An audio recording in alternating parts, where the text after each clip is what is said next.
Lady Caroline Ainsworth walked up the marble steps of Devereux House the way she did everything, slowly, deliberately, and without ever once looking down at her own feet. Behind her, a hansom cab rattled away into the November fog.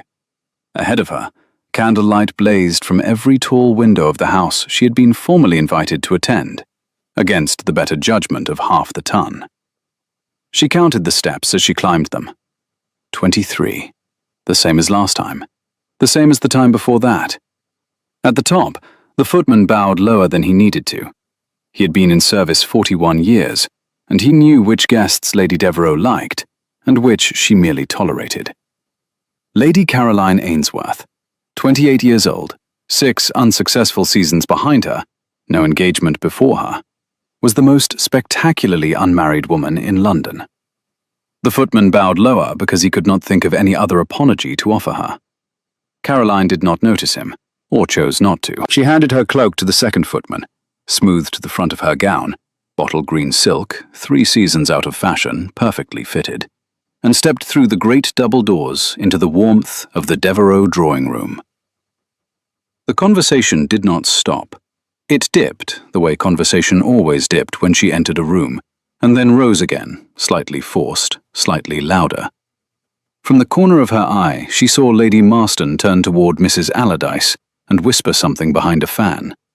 From the other corner, she saw Penelope Moswell, who had been her closest friend at Miss Whitcomb's school and was now engaged to marry Caroline's former fiancé, pretend with great effort that she had not seen Caroline at all. Caroline did not look around. She knew exactly which way to go.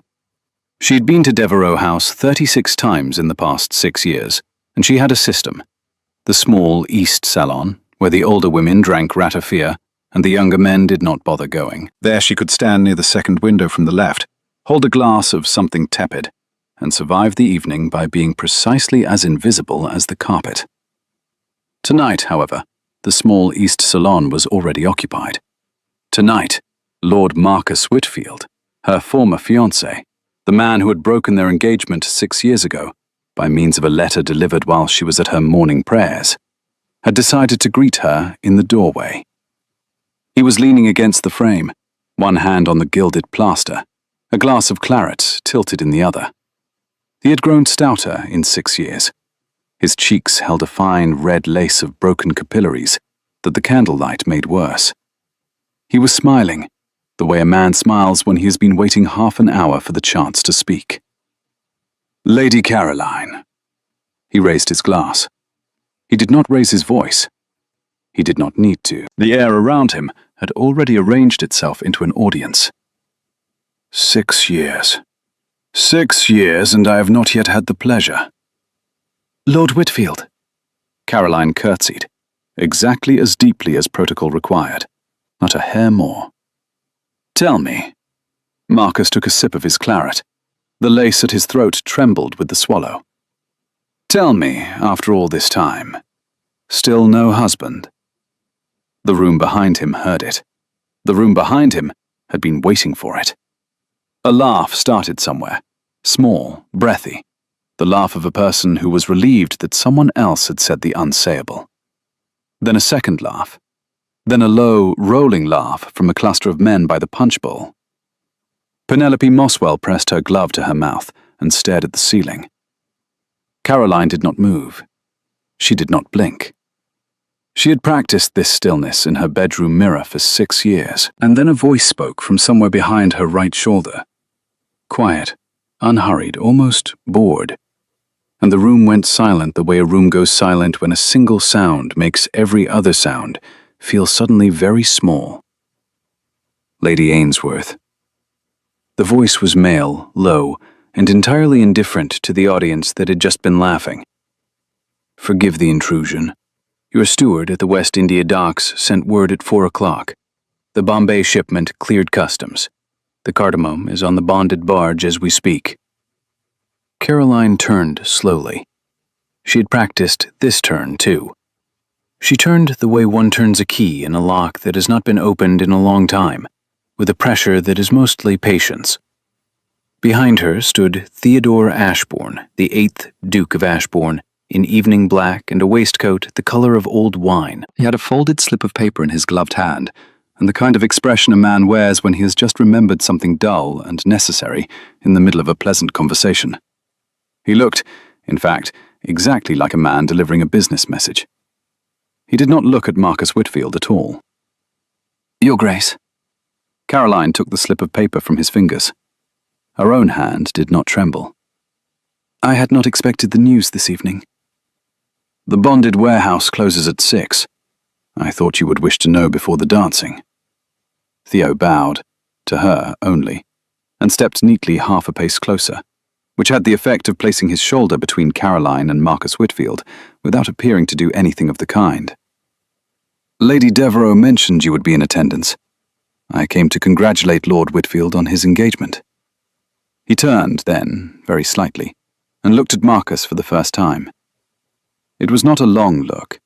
It lasted perhaps 2.5 seconds, but Marcus Whitfield, who had been laughing one breath earlier, had gone the precise color of skimmed milk under his powder, and the hand holding the claret had begun a small, embarrassing tremor.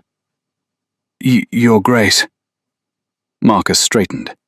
The gilded plaster behind him creaked under the sudden withdrawal of his shoulder. I was not aware that you and Lady Caroline were." "Were what?" Theo asked. The word was a stone dropped into a still pond. "Acquainted. Lady Ainsworth and I have been business associates for 3 years and 7 months. Theo said it the way he might have said the date of the Battle of Trafalgar, as a fact already known to every educated person in the room. I would have thought it common knowledge. It was not common knowledge. It had been, in fact, the most carefully kept secret in London. But the room behind Marcus had now stopped pretending not to listen. The cluster of men by the punch bowl had turned bodily. Penelope Moswell had lowered her glove from her mouth. Lady Marston had stopped whispering to Mrs. Allardyce mid-sentence. Caroline tucked the folded slip of paper into the embroidered reticule at her wrist. The motion was small. The motion was deliberate. The motion was, to anyone who could read it, the motion of a woman closing a ledger. "Lord Whitfield." She inclined her head, a courtesy precisely the depth of his rank, and not a hair more. "I will not detain you from your guests. Please convey my regards to Lady Penelope on her engagement. I am sure she will be very—" She paused. "Comfortable." The word was perfectly chosen. The word made Penelope Moswell flinch. Caroline turned without waiting for Marcus's reply, and she walked away. Into the long gallery, past the Steinway piano nobody could play, past the portrait of the late Earl that watched everyone, past the cluster of stunned listeners who would now spend the rest of the evening pretending they had not just heard what they had just heard. Theo fell into step beside her, his gloves folded once over the cuff of his coat, his stride matched precisely to hers. Well, his voice was so low only she could hear it. That was efficient. "I did not ask you to do that." "I am aware." "I had a system for tonight." "I am aware of that too." "Your Grace." Caroline stopped at the door of the small library, one hand on the brass handle. "Why are you here?" Theo did not answer at once. He looked, instead, at her hand on the door. The hand that had not trembled. The hand that had taken the slip of paper without a single shake. The hand that he had watched sign 47 contracts in 3 years and 7 months, and that he had not, in all that time, ever once been permitted to touch. Because Charles Whitfield was at the company offices yesterday afternoon. Theo's voice was even quieter now. And he was asking questions about your contracts. Specific questions. The kind of questions that suggest he intends to do something about them. Caroline's hand on the door went very still. "Then we should talk." She pushed the library door open. "Come in. Close it behind you." The Devereux Library smelled of old leather, beeswax, and the faint, sweet rot of October apples in a bowl on the writing desk. A single oil lamp burned on the mantelpiece. The fire had been banked, but not extinguished. 3 orange coals beneath a layer of grey ash, the way a butler banked a fire when he expected a guest to find their way to the room. Caroline closed the door. She did not lock it. She walked instead to the writing desk and sat down with the slow, deliberate composure of a woman who has learned that to sit is sometimes more dangerous than to stand. Theo did not sit. He moved to the fire and set his folded gloves on the marble mantel beside the lamp. He did not turn around. "How specific?" Caroline asked. He asked the names of every captain currently transporting cardamom under the Whitfield and Company flag. He asked which docks the bonded barges put in at. He asked who paid the warehouse fees in Wapping. He asked which solicitor in Lincoln's Inn handled contracts for the importer. Did he get the names? He got mine. Caroline absorbed that. She set her gloved hands flat on the desk and looked, for a long moment, at the embroidered initials on her reticule. C.A. and at the slip of paper she had taken from him a moment before. He will go to my father next. He has already written to your father. The letter went south on this morning's mail coach to Hampshire. I had it copied at the post office in Holborn. I have a copy in my breast pocket. Would you like to read it now, or after you have eaten supper? Caroline turned her head, slowly, and looked at him for the first time since the door had closed. He was still facing the fire. The orange coals threw a low, warm light up the side of his face, across the line of his jaw, the slight stubble he had not had time to shave before the ball, the small, white scar at the corner of his mouth that he had earned at Eton when he was 12 and had never bothered to explain. She had known this man for 3 years and 7 months. She had signed 47 contracts in his presence. She had eaten cold luncheons with him at the warehouse, in the cellar, at a deal table that smelled of pepper. She had watched him negotiate freight rates with Dutch captains who spoke no English, and had seen him bow to her own dock foreman with the same gravity he gave to dukes. She had never once, in all that time, asked him why a man of his rank and fortune was helping a woman like her. She was not going to ask him now, either. After supper. She picked up the slip of paper and folded it again, smaller this time, until it was the size of a calling card. First we deal with Lady Whitfield. She will corner me in the dining room. She's been planning it since the engagement was announced. Lady Whitfield is a small problem. Lady Whitfield is the wife of the man who is trying to ruin me. Theo turned, then. He turned slowly, the way she had turned in the doorway, with that pressure that is mostly patience, and he looked at her across the small library with an expression she could not have named in any of her ledgers. Lady Whitfield, he said quietly, is a small problem because you have already won. She does not know it yet, but she will know it before the soup is served. I have absolute confidence in your ability to make the entire dining room watch her discover it. The fire popped softly. One of the orange coals broke and resettled. Caroline did not smile. Caroline did not smile in public, ever, and the library was a public room because the door was unlocked. But something in the line of her shoulders eased by perhaps a quarter of an inch. Your Grace. Yes. Why are you here? Truly. Theo picked up his gloves from the mantel. He did not put them on. Because I do not trust Charles Whitfield not to put a bad man on the road to your warehouse tonight. And I do not intend to let you go back to Wapping alone. The garden at Devereux House had been laid out in the French style, which meant that everything was geometric and nothing was alive.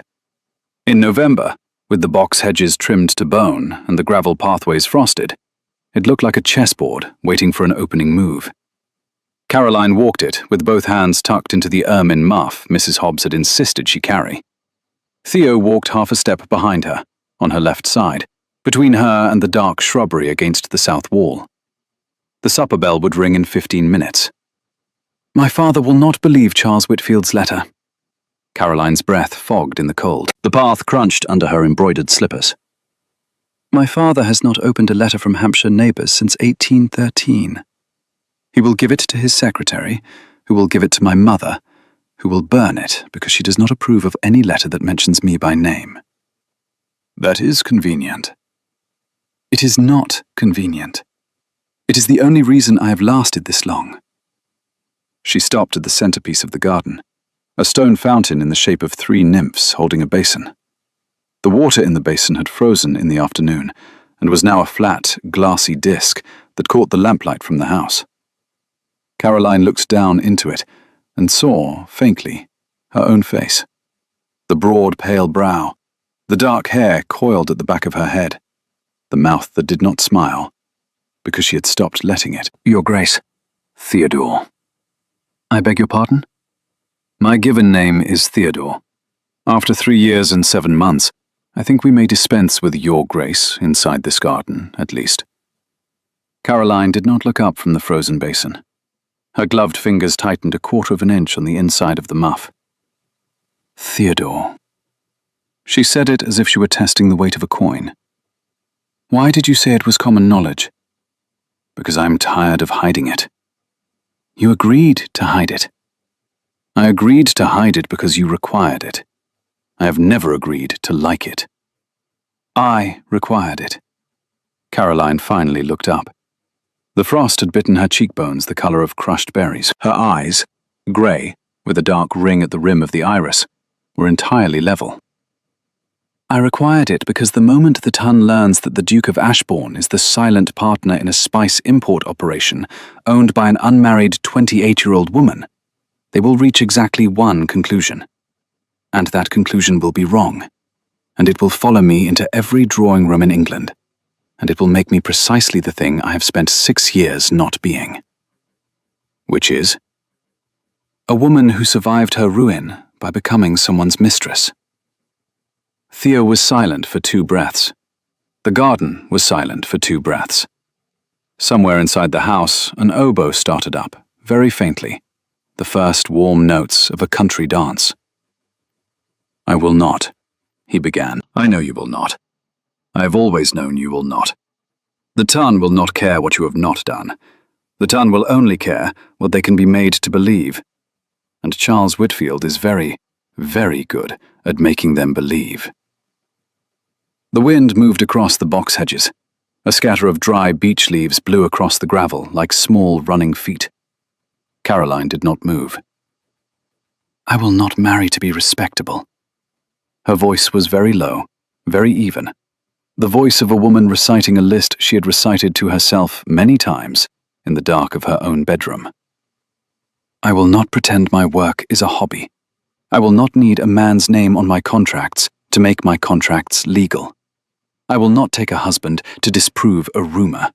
I will not—" She stopped. "What?" Theo asked. "I will not pretend, in front of you, that I have not thought about marrying you." The sentence dropped into the cold garden and settled there like a stone hitting the bottom of the frozen basin. "I think about it every Tuesday afternoon when you bring the customs ledger," Caroline said. The words came out of her in the same voice she used to dictate freight invoices. "I think about it on Thursday mornings when you sit on the edge of the deal table in the cellar and read me the prices from Antwerp. I think about it in November, because the warehouse in November smells of the cardamom we are about to lose to the cold. I think about it, and then I do not do anything about it, because I will not be the one who asked. I will not give Marcus Whitfield the satisfaction of having been right." "Caroline." Theo's voice had dropped to almost nothing. "That is the first time you have said my name without the title. It will not be the last." The supper bell rang inside the house. A small, bright brass sound that broke the air like a porcelain cup dropped on a marble floor. Caroline turned away from the fountain. "We will go in separately. I will go first. You will count to 120, and then you will follow. And we will not be seen speaking to each other again until after Lady Whitfield has done her worst at the supper table." She walked back toward the house. Theo did not stop her. The dining room at Devereux House sat 62 for supper. Caroline had counted on her first visit and had never had occasion to recount. The long table ran the length of the room, beneath 3 chandeliers, and the silver had been polished so hard it threw little flickering ghosts across the white damask cloth. There were 41 footmen tonight. 41 footmen for 62 guests. Lady Devereux had outdone herself. Her place card had been put exactly where she expected it, between two elderly widowers who were both deaf, halfway down the table on the south side, where she could be safely ignored by everyone above the salt. She slid into her chair, with the same precise economy of motion she used to slide a ledger into a strongbox. For 1 minute, the room behaved itself. Then, Lady Lavinia Whitfield rose from her seat at the foot of the table, the seat of honor, opposite Lady Devereux at the head, and tapped her dessert spoon twice against the rim of her wineglass. The room fell silent immediately. "My friends," Lady Whitfield's voice carried beautifully. She had trained it for parlor recitations as a girl. "Before we begin, I wish to say a word about the engagement we are celebrating this evening. My son Marcus and dear Penelope have known each other since childhood, and their union is the answer to a mother's prayer. I wish them every happiness. And I wish, also, to remind us all that some women find the path to a husband sooner than others, and some women never find it at all." There was a small, anxious laugh from somewhere near the head of the table. It died very quickly. Lady Whitfield turned her head, slowly, and looked directly down the long, polished length of the white damask at Lady Caroline Ainsworth. "My dear Caroline." Her voice was the kind of voice that had been polished by 40 years of practice in saying cruel things in pleasant tones. "I do hope you will not feel out of place tonight. I know how difficult it must be for a woman of your particular history to attend the engagement ball of a man she once expected to marry. We none of us forget that you would have been my daughter once. I am sure you take comfort in your charitable works."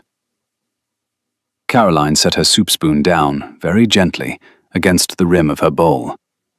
The room was now so silent, she could hear the candle wax drip onto the brass candle dishes. She did not stand. "Lady Whitfield." Caroline's voice was perfectly clear. It carried to the far end of the table without effort. "Forgive me. I am a little uncertain of your meaning. Which charitable works did you have in mind?" Lady Whitfield blinked. She had not expected a question. "Why, your needlework, my dear. The orphan's linen. I'm told you sew very prettily." "I do not sew. I have not sewn since I was 16. I find I have no aptitude for it." Caroline's gloved hands rested perfectly still on either side of her bowl. "What other charitable works did you have in mind?" The parish flowers, then. I was certain Mrs. Allardyce told me. I do not arrange flowers either." "My dear," Lady Whitfield's voice had begun, very faintly, to thin. "I confess myself at a loss as to how you fill your days, then." "I import spices, Lady Whitfield." Caroline said it the way another woman might have said, "I read Mr. Wordsworth's verse." "Cardamom, principally, and black pepper, and a little cinnamon, from Bombay, by way of the Cape, on bonded barges that put in at the West India docks. I've done so for 3 years and 7 months. I have 47 active contracts. The Bombay shipment cleared customs at 4 o'clock this afternoon, in fact. I was informed of it shortly after I arrived this evening." She paused. The pause was perfectly measured. "Did your husband not mention it to you?" "I was given to understand he was making inquiries about my contracts at the company offices yesterday afternoon. I had assumed he intended to discuss the matter with you." The clergyman from Sussex made a small, involuntary sound, like a man who has just been struck on the back of the head with a soup spoon. Lady Whitfield's mouth opened. Lady Whitfield's mouth closed.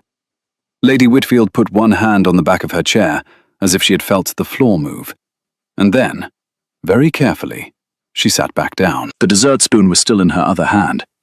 She set it down on the table beside her water glass, with the small, careful precision of a woman who has just discovered that she is no longer in possession of her own dining room. At the head of the table, Lady Devereux, who had been watching the entire exchange with the bright, pleased eyes of a woman who hosts these dinners precisely for moments like this, lifted her own glass. "To the engagement of Lord Whitfield and Lady Penelope Moswell." Her voice was very dry. and to the surprising versatility of Lady Caroline Ainsworth's accomplishments. 60 guests lifted their glasses. 2, Lady Whitfield and her son, did not. Caroline raised her own glass, exactly the height required by courtesy, and not a hair more. She did not look down the table at Theodore Ashburn, who had taken his seat at Lady Devereux's right hand, and was now drinking his wine with the small, satisfied silence of a man who had just watched a woman win a war without raising her voice. She did not need to look. She could feel him looking. The hansom cab put her down at the corner of Wapping High Street and Crail's Yard at 23 minutes past midnight. Caroline paid the driver, 6pence over the fare because he had slowed at the patch of dark by the Coopers where she had warned him to slow, and stood for a moment on the cobbles in the cold. The river smelled, the way it always smelled in November. Brackish water, tar, hemp rope, coal smoke, and the very faint salt breath of the Thames at low tide. Behind her, in the dark, a single chain rattled as a barge moved against its mooring. Ahead of her, the warehouse rose 3 stories into the fog. Dark brick, dark windows, the iron-bound door in the center, and above the door, barely visible in the lamplight from the gas standard at the corner, the painted sign that read, Cartwright & Sons, Importers, in faded white capitals. Cartwright & Sons did not exist. Cartwright & Sons had not existed since 1819. The sign had been Theo's idea, 3 years and 7 months ago, in a coffeehouse in Lincoln's Inn. Caroline lifted the heavy iron key from her reticule and turned it in the lock. The door swung in on oiled hinges. The cellar was warm. It was always warm. Mrs. Hobbs's nephew Tom slept on a cot beside the great iron stove on the eastern side of the cellar. A boy of 19, with a stevedore's shoulders and a heavy ash walking stick Caroline had paid for, and prayed he would never need to use. He sat up when she came down the steps, blinked, and reached for his coat. "Stay." Caroline raised her gloved hand. "I am not staying long. I came to see the manifest." "He's already here, miss." "Who is?" "The Duke." Tom's voice was respectful, but unsurprised. "He came in by the river door at 11:30. He's at the deal table. He brought lamps." Caroline went down the rest of the steps. The cellar was a long, low, vaulted room of London stock brick, with the great iron stove at one end and the deal table at the other. The deal table was 16 feet long. Tonight it held 3 brass oil lamps, the open customs ledger from the Bombay shipment, a brass bowl of ground cardamom that Caroline used as a sample for buyers, and the Duke of Ashbourne, in his shirt sleeves, with his evening coat folded over the back of a chair. He had not heard her come in. He was bent over the ledger with a pencil in his hand, marking off entries against a list of dock numbers, and his hair, usually combed back so neatly that it looked carved, had fallen forward into his eyes. Caroline stood at the foot of the steps for 2 breaths, watching him.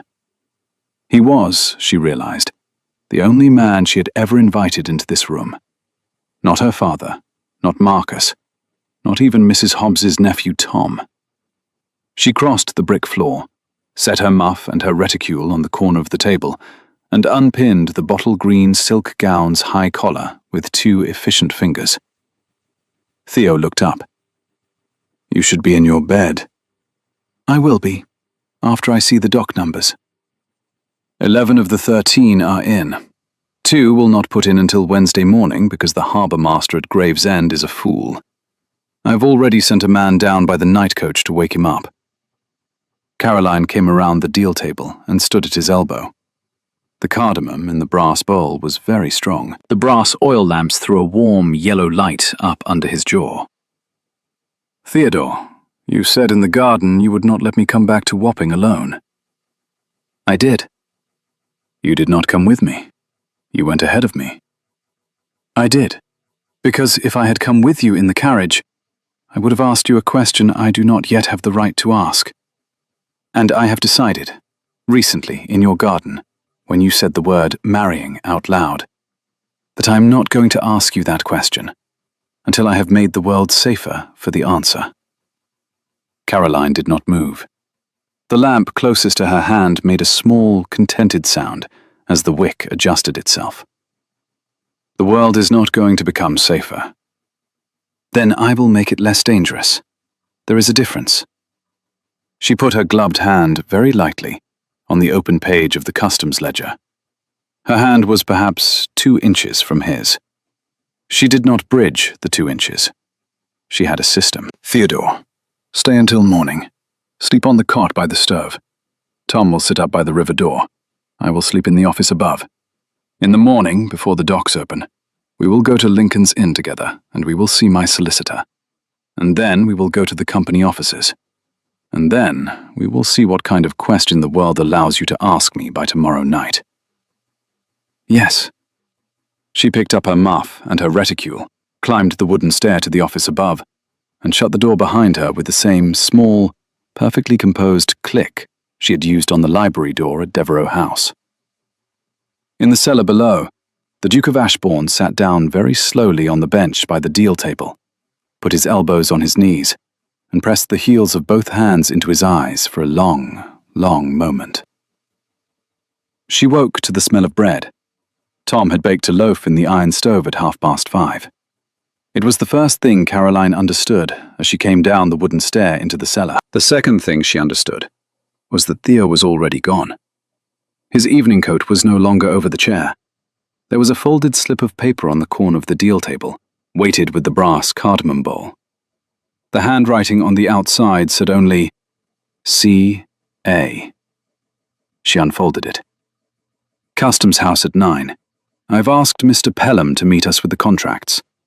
I will be at Lincoln's Inn until 8, then at the Bedford Coffee House. Eat. T.A. Caroline read it twice. She refolded it very carefully and put it in the inside pocket of the bottle green silk gown which she had not, after all, taken off the night before. Tom brought her bread and a tin cup of black tea. She had eaten exactly 3 bites when the bell above the river door rang. It was not Theo. Theo would have come in without ringing. Tom went to the door. There was a low, terse exchange. Tom came back across the brick floor with his face carefully blank. There's a clerk from the customs house, miss. He says he has a notice for the proprietor of Cartwright & Sons. He says it cannot be left with anyone but the proprietor. Show him in.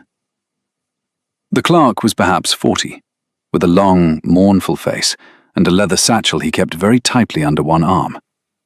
He bowed when he saw her, and the bow was slightly too low. Lady Ainsworth. His voice cracked slightly on the title. I beg pardon. I had been instructed to inquire for the proprietor. I am the proprietor. What is the notice? The clerk reached into his satchel and brought out a single, folded sheet of foolscap, sealed with red wax that bore the impression of the East India Company crest. He handed it to her with both hands. Caroline broke the wax. She read the notice once, slowly, the way she read every legal document, from top to bottom, with her gloved finger moving steadily down the page. The notice informed her that, pursuant to a complaint lodged by Charles, Earl of Whitfield, all bonded shipments held under the name of Cartwright & Sons, importers, were suspended, pending an inquiry into the legitimacy of the proprietor's title to the contracts. The inquiry would be held at Leadenhall Street the following Thursday. Until that time, no cardamom, pepper, or cinnamon held under Cartwright & Sons would be released from the bonded warehouse. The Bombay shipment that had cleared customs the previous afternoon was, by the wording of the notice, now sealed. Caroline did not raise her voice. She did not, in fact, allow her face to do anything at all. Thank you, sir. She handed the notice back to the clerk, who looked at it as if she had handed him a hot kettle. I will receive a copy of the formal complaint at the Lincoln's Inn chambers of Mr. Edmund Pelham by 10 o'clock this morning. You may inform the Board of Directors that I shall present myself at Leadenhall Street on Thursday next, and that I shall bring with me the complete original ledger of Cartwright & Sons since its founding, and that I shall be accompanied by my solicitor and by my business partner. Your business partner, ma'am? His Grace the Duke of Ashbourne. I believe the board is acquainted with him. The clerk's mouth opened. The clerk's mouth closed. The clerk bowed, far more deeply this time, and took his satchel and his terrible piece of foolscap, and went out by the river door at a pace that was not quite running, but was no longer walking. Tom closed the door behind him. Caroline picked up the bread again. She put it down. She walked, very deliberately, to the wall by the iron stove, where the calendar hung on a brass hook, and she counted forward. Today was Saturday. Thursday next was 5 days away. 5 days to keep the cardamom from rotting on a sealed barge in the bonded warehouse. 5 days to assemble her defense.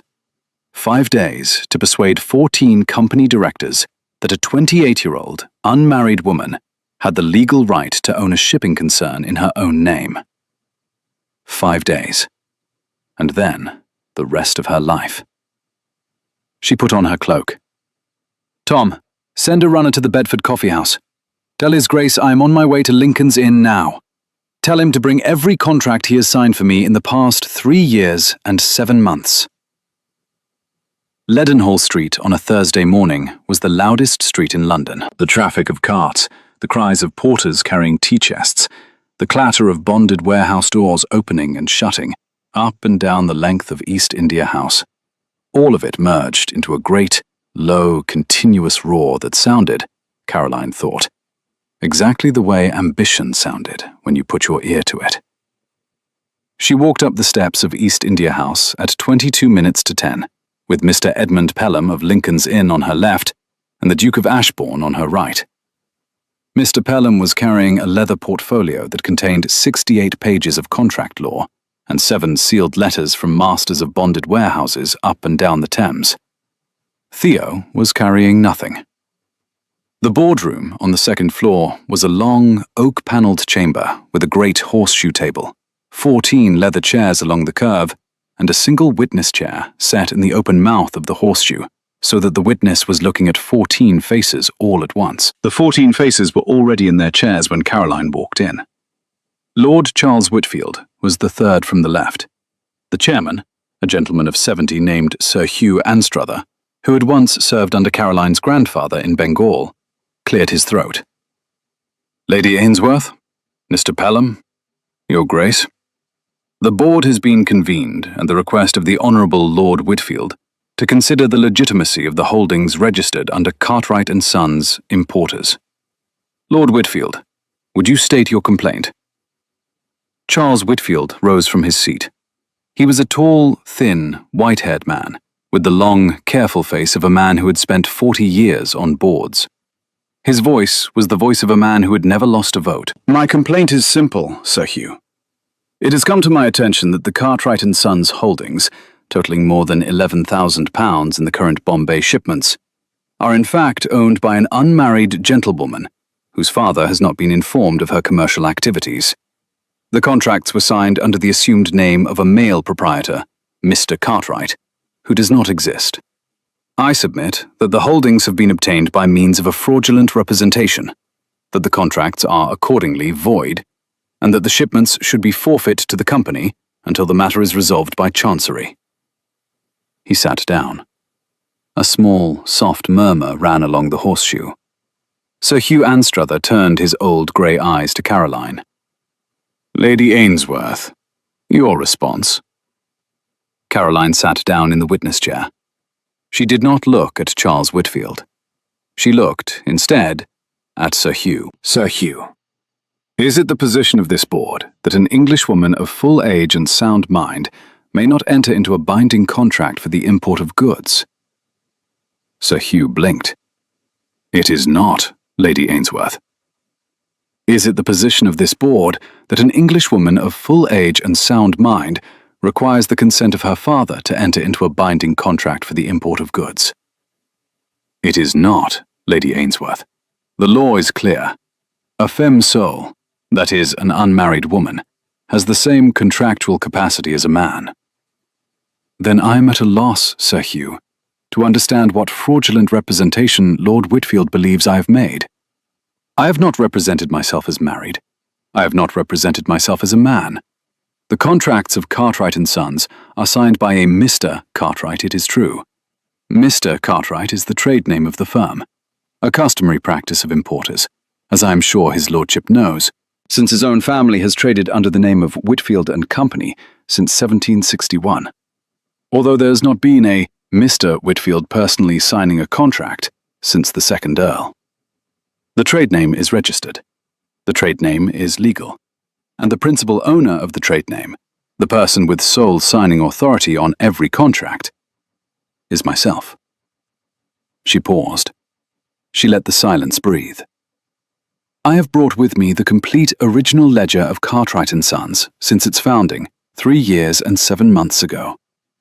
I have brought every contract bearing my signature, witnessed by His Grace the Duke of Ashbourne, who has been my silent partner since the founding. I have brought the 7 letters from the masters of the bonded warehouses, attesting that the trade name Cartwright & Sons has at all times been understood by the trade to refer to my person. And I have brought, finally, this.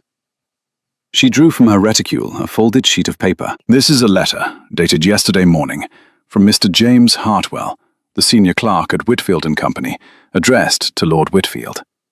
It is an inventory of Lord Whitfield's own personal cardamom holdings, £1,140 worth, which, by the records of the bonded warehouse at the West India Docks, have been quietly shipped under cover of my own bonded barges for the past 18 months. Lord Whitfield has been using my freight contracts, Sir Hugh. He has been using them because mine are the cheapest on the river. He has been using them under the trade name Cartwright & Sons, knowing perfectly well who Cartwright & Sons is. The murmur along the horseshoe rose by half an octave. Charles Whitfield went very white. He did not stand up. He did not look at Caroline. Sir Hugh Anstruther took the letter from her gloved fingers. He read it. He read it twice. He set it down on the table in front of him, with the same small, careful precision Lady Whitfield had used to set down her dessert spoon at supper the night before. Lord Whitfield. Charles Whitfield's head came up. You will withdraw your complaint, sir. You will withdraw it now, in this room, before the assembled board, and you will withdraw it in writing before noon. You will further write a letter of apology to Lady Ainsworth, which she will keep on file at her solicitor's chambers. You will further refrain from any further inquiry, formal or informal, into the holdings of Cartwright & Sons. Is that clear? Sir Hugh, is that clear, sir? It was not a question. The 14 faces around the horseshoe table were all looking at Charles Whitfield in a particular way. The way 14 men look at a 15th man who has just fallen off the edge of the only ground he had ever stood on. It is clear, Sir Hugh. Then this matter is concluded. The shipment is released. The bonded warehouse will be informed within the hour. Sir Hugh turned his old grey eyes to Caroline one more time. Lady Ainsworth, your grandfather would have been proud of you today. Thank you, Sir Hugh. She rose from the witness chair. She walked, very slowly, the length of the boardroom, past Charles Whitfield, past the 13 other directors, past Mr. Edmund Pelham, who was packing his portfolio with the small, triumphant motions of a solicitor who had not, in the end, needed to use any of the law he had brought. At the door she stopped, and she turned back. Sir Hugh, one thing more. I should like to apply, before I leave this building, for the registration of Cartwright & Sons under my own name, Caroline Ainsworth, sole proprietor, with my partner, His Grace the Duke of Ashbourne, listed openly upon the founding documents. From this day forward, I should prefer that the trade name be honest about who has been keeping it. The chairman of the board of directors of the East India Company smiled, a small, slow, very dry smile that had not, perhaps, been seen on his face in some years. It will be done before noon, Lady Ainsworth. She bowed her head, a quarter of an inch, no more, and she left the boardroom. Theo followed her out into the long oak corridor. He did not speak until they had reached the great staircase above the front hall. There he stopped, and he turned, and he looked at her. Caroline. Theodore. I'm going to ask you a question now. I know. Will you marry me? She looked at him for a long moment. The November light fell through the high, arched window above the staircase and lay across the polished oak in pale gold bars. Not here, Theodore. Ask me at the warehouse. Ask me at the deal table, where you have read me the prices from Antwerp on Thursday mornings for 3 years and 7 months. Ask me with the cardamom on the table between us. Ask me in the place where the question makes sense. They went to Wapping that night. It was past 9 when they arrived. The river fog was thicker than it had been the night before, the kind of fog that turned the gas lamps along Wapping High Street into pale yellow halos and softened every footstep on the cobbles to a rumour. Tom had laid the fire in the great iron stove an hour earlier, and had then taken himself out to the river door and the street outside, and was not, by any reasonable definition, anywhere within the building. Caroline went down the cellar steps first. Theo followed. She had not changed her gown all day. The bottle green silk had been creased and pressed by 12 hours of carriages and corridors and witness chairs, and the high collar was rumpled at the throat, where she had pinned and unpinned it twice. She walked to the deal table. She lit the 3 brass oil lamps with a single taper, the way she had lit them for 3 years and 7 months. She took the brass bowl of cardamom and set it precisely in the center of the table.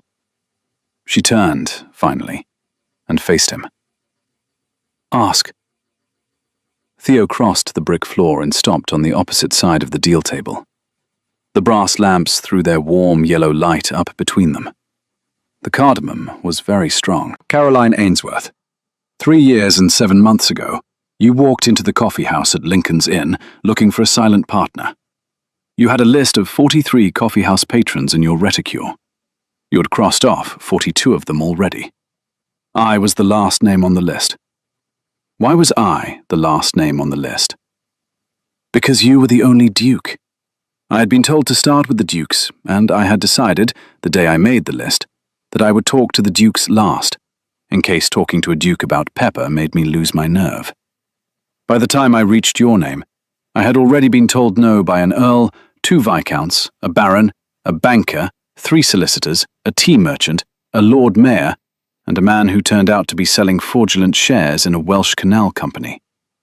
I sat down at your table because you were the last name on the list, and because I had run out of other tables. Do you remember what I said? You said, cardamom is the second most profitable spice in the East India trade. Why are you not also asking me about cinnamon? And I said, because I have not yet learned cinnamon. And you said, then I will teach you cinnamon. When can you start? Yes. Theodore, ask the question. He did not move from his side of the deal table. He set both gloved hands flat on the wood, one on either side of the brass cardamom bowl, the way she had set hers down at supper the night before. Will you marry me, Caroline Ainsworth, on terms that you will set, with your name on every contract, with your warehouse remaining your warehouse, with your solicitor remaining your solicitor, with no expectation that you will alter a single hour of any working day for my sake or for my title, or for the convenience of the ton, with the understanding that I have loved you since the 2nd Tuesday in September of the year I taught you cinnamon, and with the further understanding that if you say no, I will continue to be your silent partner and your friend until I die, but that I am asking, tonight, in this place, because I have decided I do not wish to die without having asked. The cardamom was very strong. Caroline did not move for a count of perhaps 20.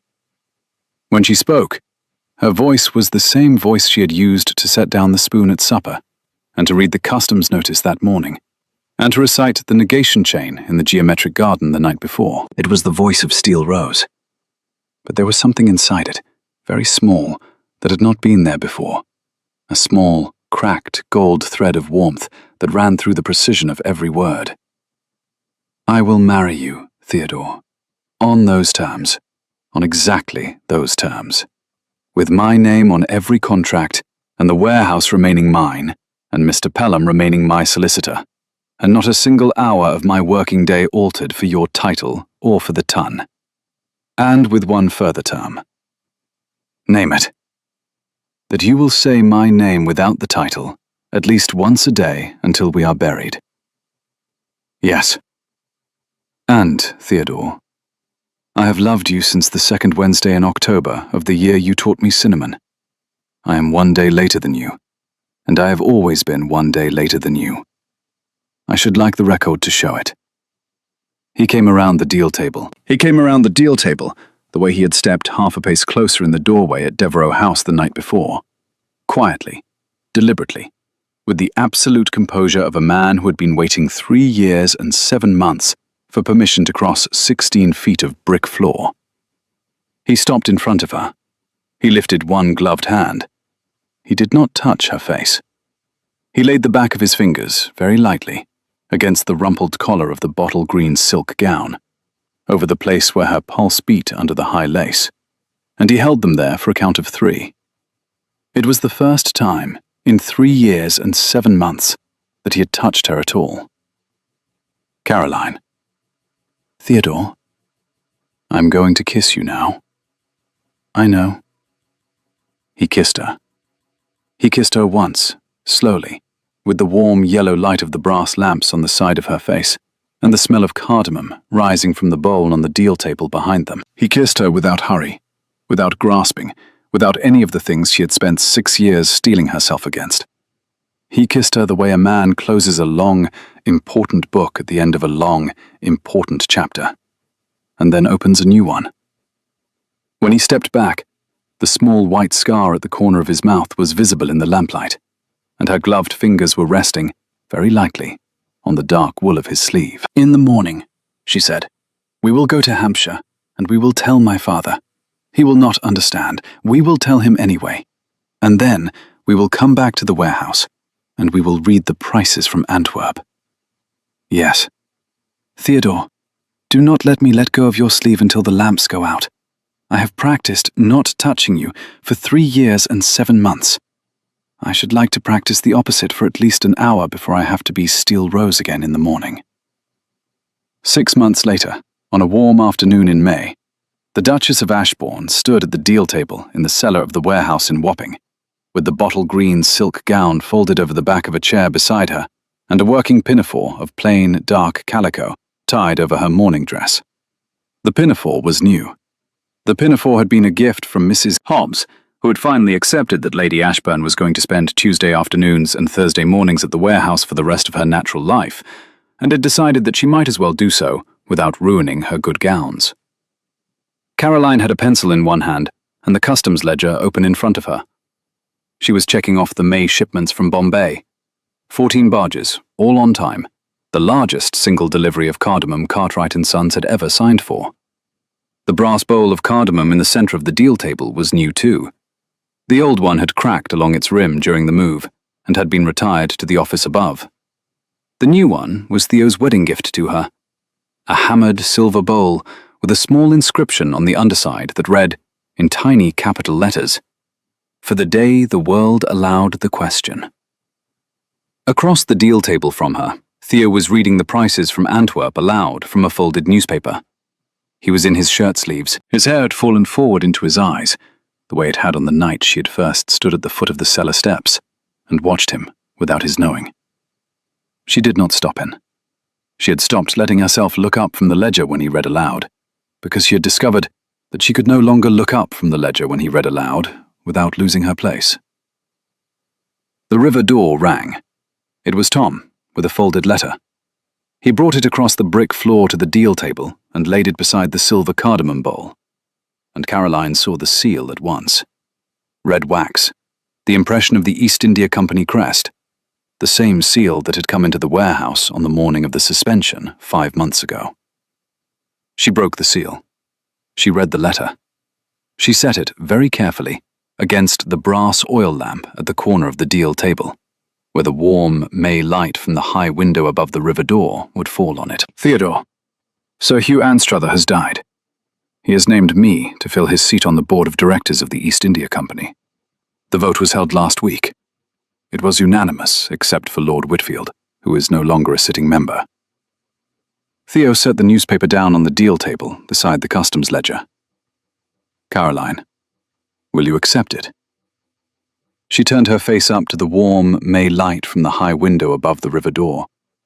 The light caught the small grey ring at the rim of the iris of her eye, and the very faint, very fine lines at the corner of her mouth that had not, in fact, been there 6 years ago, when Marcus Whitfield had broken their engagement by means of a letter delivered while she was at her morning prayers. I will accept it, on terms that my name will appear on the board's register as Caroline Ainsworth, not as the Duchess of Ashbourne, not as the Honourable Lady Ashbourne, not as Lady Caroline. Caroline Ainsworth, sole proprietor of Cartwright & Sons, the name I have used in this room for 3 years and 11 months. They will not object. I know. She picked up the pencil again. She picked up the customs ledger. She did not look up from the page when she said the next thing, because there are some things that are too important to say while looking at the person you are saying them to. Theodore, the cardamom in the new bowl. Thank you for the inscription. You are welcome, Caroline. The river outside moved against the wall of the warehouse. Somewhere up the high street, a barge bell rang at 3 o'clock. The brass cardamom bowl held the last of the morning sun in its hammered silver lip, and Caroline Ainsworth, the Duchess of Ashbourne, the second largest holder of pepper futures in England, the newest member of the board of directors of the East India Company, the most spectacularly unmarried woman in London 6 months ago, the woman who had counted 23 steps up to Devereux House and walked up them without looking down at her own feet, went back to the page of the ledger she had been keeping for 3 years and 11 months, and she carried on. Some women find their freedom in the place where everyone else expects them to be hidden. Some women learn to count their own steps because no one else is willing to count them for them. And some women, the rarest, the steeliest, the ones who walk into rooms that have arranged themselves into audiences and refuse to be made small by the laughter waiting at the door, discover that the man who has been standing behind them all along has been waiting, with absolute patience, for permission to step forward and stand at their side. If you have ever been the most spectacularly unmarried woman in any room, and you have ever wondered whether the world will allow you to be both who you are and who you love, then you already know how Caroline Ainsworth felt when the Duke of Ashbourne crossed 16 feet of brick floor in a cellar in Wapping. Tell me, in the comments, which line in this story made you hold your breath? And if you would like to hear more stories like this one, where the woman everyone wrote off becomes the woman everyone watches walk away, please consider subscribing to Adrian's Fireside Stories, New Tales by the Fire